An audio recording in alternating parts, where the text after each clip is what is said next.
रही है, सरकार किस तरह काम कर रही है, क्या कहना चाहेंगे? सरकार कहाँ है ही नहीं, सरकार की जैसे लग ही नहीं रहा है। पिछले 1.5 साल से बीजेपी की सरकार बनने के बाद में आम लोगों को ऐसा लग ही नहीं रहा कि सरकार नाम की कोई चीज़ है। कोई कानून व्यवस्था बिल्कुल ढुलमुल है।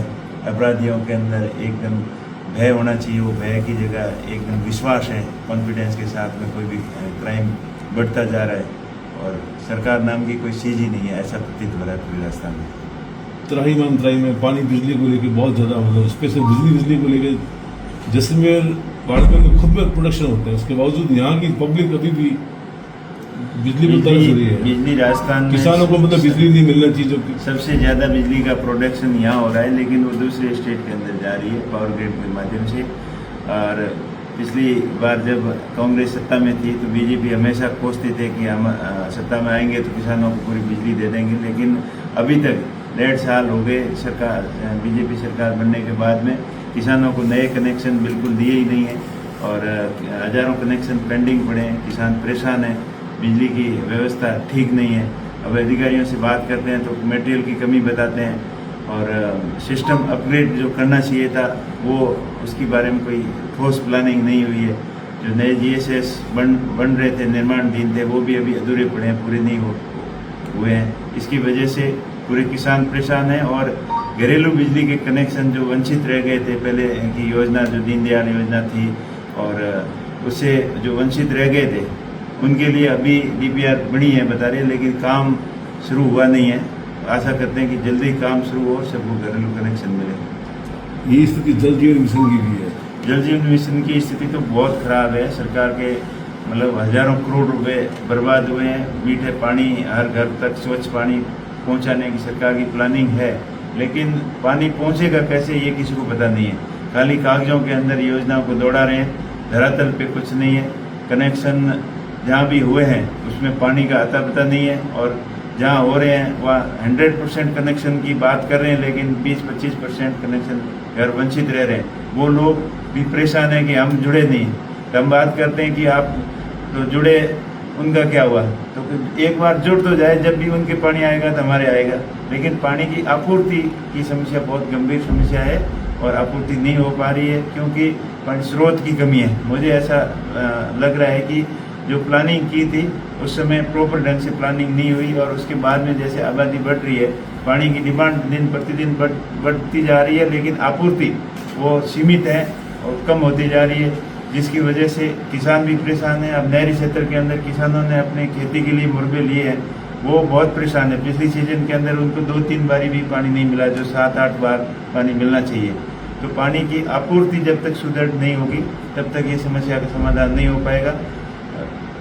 मैंने कई बार मीटिंगों में ये बात रखी और पार्लियामेंट में भी मुद्दा रखा कि इन नहरों की कैपेसिटी आप बढ़ाएं। जैसे इंदिरा गांधी नहर है, नर्मदा नहर है, इसके बाद स्टोरेज की कैपेसिटी बढ़ाएंगे और पानी की जब आपूर्ति बढ़ाएंगे तभी इस समस्या का समाधान हो पाएगा। जिसमें इतना famous tourist world class tourist spot है, लेकिन कनेक्टिविटी के मामले में एकदम सिफर, जीरो। न तो फ्लाइट चलती है, कंटिन्यू फ्लाइट नहीं चली और ट्रेनों के तो और बदहाल है। जयपुर की ट्रेन नहीं है, हावड़ा ट्रेन चलती, इसको बंद कर दी। बाबर का पता नहीं कब की प्लानिंग चली, आपने 2 बार आपने खुद ने रेज किया था। नहीं, बाबर वाला मैं आपको खुशखबरी सुनाता हूँ। मैंने जो प्रयास किया, 2 बार पार्लियामेंट के अंदर मुद्दा उठाया, कई बार कमेटियों के अंदर भी इस मामला रखा। रेल मंत्री जी से भी मिला था और चेयरमैन बोर्ड उससे भी मिले थे, मीटिंग हुई थी और उसके बावजूद अभी 9.5 करोड़ रुपए की बजट की घोषणा हुई है। सर्वे का काम शुरू हो गया है और इसकी सर्वे जो फिजिबिलिटी सर्वे है वो काम अभी टेंडर हो गया, चल रहा है और आने वाले समय में नेक्स्ट बजट के अंदर इसकी बजट घोषणा होने की भी पूरी संभावना है और आशा करते हैं कि वर्षों पुराना मुद्दा है, उसके ऊपर अपने को सफलता मिलेगी। मतलब ये माना जाए कि बहुत जल्दी जिसमें बाबर बिल्कुल इसका सर्वे का काम शुरू हो गया तो आशा फिर से जगी है कि पिछली बार सर्वे वगैरह हो गया था, फिजिबिलिटी रिपोर्ट भी बन गई थी, पर लास्ट में बजट सेक्शन इसलिए नहीं किया कि इसकी वाइबिलिटी नहीं बन रही है, कि इसका खर्चा ज़्यादा है, इनकम कम है। फिर इस बार ऑपरेशन सिंदूर हुआ था और उससे पहले भी कई बार महसूस किया कि सुरक्षा की दृष्टि से भी ये बहुत ही इम्पोर्टेंट है लाइन, तो इसको मद्देनजर रखते हुए सरकार ने दोबारा मन बनाया। हमने कई बार मांग की और उनको समझाया कि कितना इम्पोर्टेंट है इस लाइन का होना, क्योंकि गुजरात और दक्षिण भारत से पूरी कनेक्टिविटी इस लाइन के माध्यम से होगी।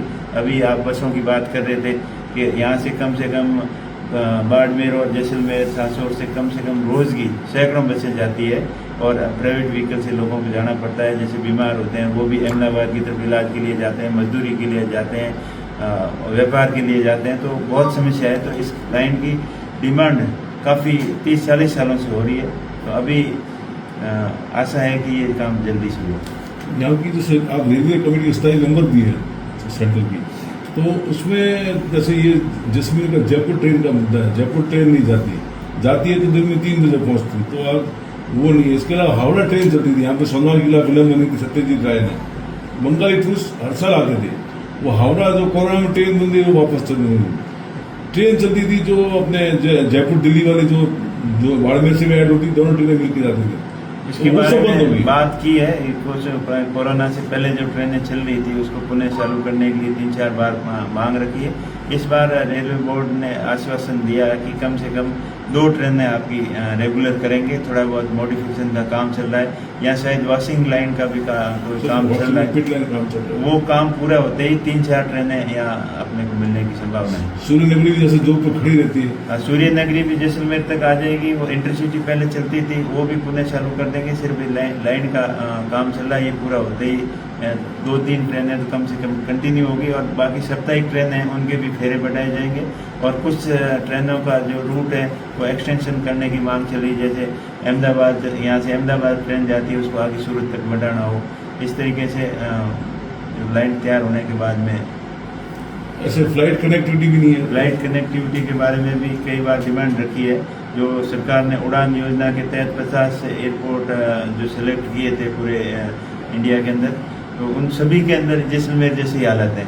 सरकार ने उनको विमान कंपनियों को सब्सिडी देने के लिए घोषणा की थी, वो सब्सिडी उन कंपनियों को नहीं मिलने की वजह से कंपनियां लॉस में जा रही थी। इस वजह से फ्लाइटें रेगुलर नहीं कर पा रहे हैं। जैसे जैसलमेर में सीजन के अंदर 1-2 फ्लाइट चलती है, बाकी और कई हवाई अड्डों के ऊपर जो सुविधाएं शुरू की थी उनका सभी का यही हाल है। और मेरा प्रयास रहेगा कि आगे भी अगले सेशन के अंदर इस मांग को उन्हें मजबूती से उठाएंगे और जैसलमेर के लिए परमानेंट कनेक्टिविटी मिले, ताकि पर्यटक जो सीजनल पर्यटक है वो 12 मास पर्यटक आते रहें। आना चाहते हैं लेकिन कनेक्टिविटी नहीं होने की वजह से पर्यटक कम आते हैं। तो हमारा प्रयास रहेगा कि पर्यटक नगरी फले फूले और ये पर्यटक का उद्योग और आगे ऊंचाइयों तक जाए। इसके लिए कनेक्टिविटी रेलवे की और हवाई सेवाएं कंटिन्यू हो, और भी जो पर्यटक को बढ़ावा देने के लिए भौतिक सुविधाओं का विस्तार होना चाहिए, उसके लिए भी प्रयास करेंगे। जैसलमेर में ह्यूज गैस के भंडार है, कई कंपनियां काम करती थी फिर बंद कर दिया, फोकस काम करती थी। आज जीटीपी की जो थर्मल पावर है उसकी कई बंद पड़ी, गैस नहीं मिल रही है। तो आज इतनी जब सेंट्रल की जो ओएनजीसी ऑल इंडिया, मतलब एक ढंग का काम होना चाहिए, जो हो गया डिस्कवरी अच्छी होनी चाहिए। नहीं, बिल्कुल पाकिस्तान में भी खूब गैस आपका बात से मैं बिल्कुल सहमत हूँ। इस बार हरदीप पुरी जी के साथ में हमारी मीटिंग हुई थी, मैं पेट्रोलियम कमेटी का भी मेंबर हूँ, तो उसमें इस मुद्दे को मजबूती से रखा था। जो भारत सरकार ने ब्लॉक आवंटन किए है, कई कंपनियां इंटरेस्ट नहीं ले रही है, तो मंत्री जी ने बोला है कि जो कंपनियां इंटरेस्ट नहीं ले रही है इसके बाद में उनके ब्लॉक निरस्त करके नए जो इच्छुक काम करने के लिए कंपनियां हैं उनको देंगे और इसमें तेजी लाएंगे डिस्कवरी में। सरकारी ओएनजीसी कंपनी है, मतलब यहाँ 50 साल से काम कर रही है, करोड़ों रुपए अरबों रुपए उसने खर्च किए हुए, गैस 50,000 प्रोडक्शन होती है। देखिए ओएनजीसी कई जगह तो अच्छा काम कर रही है, जिनको अच्छे पार्टनर मिल गए वहाँ पे, जैसे बॉम्बे आई में हो या बाड़मेर के अंदर अच्छे काम किए थे। लेकिन कुछ कंपनियां प्राइवेट कंपनियों के साथ अटैचमेंट होता है, तो और प्राइवेट कंपनियां लाभ और को ज़्यादा ध्यान में रखती है। तो अभी इंटरनेशनल मार्केट में क्रूड की ऑयल की रेट कम होने की वजह से कंपनियों का थोड़ा इंटरेस्ट कम हो गया है, जैसे भी सामान्य होगा। और मैंने मंत्री जी से बात भी की कि आपका इंटरेस्ट होना चाहिए, क्योंकि इंटरनेशनल भारतीय विदेशी मुद्रा कोष के अंदर कमी आती है जब क्रूड ऑयल ज़्यादा इंपोर्ट करना पड़ता है। तो अपने विदेशी मुद्रा भंडार को बढ़ावा देने के लिए और मजबूत स्थिति रखने के लिए यहाँ अपने यहाँ पे क्रूड ऑयल के अतुल भंडार हो सकते हैं, काफ़ी जगह मिले हैं और मिलने की संभावना है। तो इसके अंदर खोज के अंदर तेज़ी लाने के काम करना चाहिए, तो उस दिशा में सरकार प्रयास कर रही है। और हमारा भी बार बार सरकार को याद दिलाने का मैं कोई कमी नहीं रखता। वागीवाला में बहुत बड़े हैवी भंडारा मिल रहे हैं, हैवी बिल्कुल लौंगेवाला कह रहे हो? वागीवाला हाँ, वागेवाला में अभी उनकी प्लानिंग है, एक मिनी STP लगाएंगे, sorry MPT processing terminal, mini processing terminal बनाकर वहाँ से पाइपलाइन के जरिए रिफाइनरी तक क्रूड ले जाने की योजना है। और थोड़ी सी सुस्ती चल रही है तो याद दिलाते रहते हैं और आशा करते हैं कि यहाँ के जो क्रूड ऑयल के भंडार हैं उनके अंदर खोज के अंदर तेज़ी आए और ज़्यादा प्रोटेक्शन बढ़े ताकि अपना विदेशी मुद्रा भंडार सुरक्षित रहे। एक अंतिम बात, सरस्वती के बहुत बड़े भंडार होते हैं, पहले कई बार यहाँ स्टडी हुई, वापस ये बस्ते ठंडे बस्ते में चला गया। तो सरस्वती के यदि ढंग से खोजबीन की जाए, सरकार पूरी मतलब मन लगा के काम करे तो यहाँ पे पानी के बहुत बड़े भंडार जो है, पुरानी जो लुप्त नदी है उसका प्रभाव मिल सकता है और यहाँ की समस्या पानी की खत्म हो सकती है। ये सरकार अपने लेवल पे काम कर रही है और इसके अंदर तेजी लाने की जरूरत है। बिल्कुल आप सही कह रहे हो, कभी कभार तो इच्छुकता ज़्यादा दिखाते हैं, कभी ठंडे बस्ते में डाल देते हैं। प्रयास रहेगा कि इसके खोज के अंदर तेजी लाए। और अभी जो मैंने पहले भी बोला था कि अपने जो पानी के डैम है उनकी कैपेसिटी बढ़ाने की ज़रूरत है, नए डैम डेवलपमेंट करने की ज़रूरत है। सरकार ने नदी से नदी जोड़ने की बात अभी काफ़ी समय से कर रही है। पहले वाजपेयी सरकार में भी बात हो रही थी, अभी 11 साल से कंटिन्यू ये कार्य कर रहे हैं। हर भाषा में की नदियों से नदियों को जोड़कर हम सूखा प्रभावित क्षेत्रों को हरा भरा कर देंगे, बाढ़ प्रभावित क्षेत्रों को राहत देंगे, लेकिन उस दिशा में अभी काम नहीं हुआ इनका। तो हमारा प्रयास रहेगा कि इन्हीं की बात को बार बार याद दिलाएं और इस दिशा के अंदर बड़े प्रोजेक्ट बने, बड़े डैम बने और अपने जो मारवाड़ का धार का सूखा क्षेत्र है इसके अंदर पानी की उपलब्धता हो। मुख्यमंत्री और पूर्व मुख्यमंत्री में जुबानी जंग छिड़ी है। पूर्व मुख्यमंत्री कह रहे हैं कि मुख्यमंत्री को बदलने की साजिश हो रही, वहीं मुख्यमंत्री कह रहे हैं कि 1.5 साल का कार्यकाल पिछले 5 साल के कार्यकाल से बेहतर है। किस तरह से देखते हैं? देखिए, 1.5 साल में काम ही क्या हुआ, खाली भ्रमण और घोषणा के अलावा कुछ काम हुआ नहीं है। और पिछली 5 साल की आप बात करें तो 5 साल के अंदर काम हुए हैं, वो जनता अब याद करिए। लोग अपने खुद के मुंह से कह रहे हैं कि पिछली जो कांग्रेस की सरकार थी उसमें अच्छी कल्याणकारी योजनाएं थी, वो जैसे हेल्थ से संबंधित हो, 25 लाख रुपए तक का इंश्योरेंस हो और भी मेडिकल की हो, सभी क्षेत्र के अंदर सरकार ने लोगों की सुविधा प्रदान करने के लिए अच्छे काम किए। लेकिन पिछले 1.5 साल में इन्होंने खाली घोषणाओं के अलावा धरातल पे कुछ काम नहीं किया, ये जनता सब जानती। अभी जैसलमेर का एक जागरूक नागरिक आया था और प्रशासन को लेकर अपनी पीड़ा बता रहा था, प्रशासन को कई सवाल भी खड़े किए। क्या उस नजरिए को, प्रशासन के नजरिए को किस तरीके से देखते हो? देखिए, प्रशासन का ढुलमुल रवैया है, वो दबाव के अंदर काम कर रहे हैं, किसी व्यक्ति विशेष या पार्टी विशेष के लिए काम कर रहे हैं, ये प्रशासन का रवैया ठीक नहीं है। प्रशासन को तटस्थ होकर जनता की सुविधाओं को ध्यान में रखते हुए काम करना चाहिए। और उनके ऊपर गंभीर आरोप भी लगे प्रशासन के कि उनके खुद के अधिकारी बड़े अधिकारियों से प्रताड़ित हैं। ये सिस्टम ठीक नहीं है, इसको ठीक करने का प्रयास करेंगे।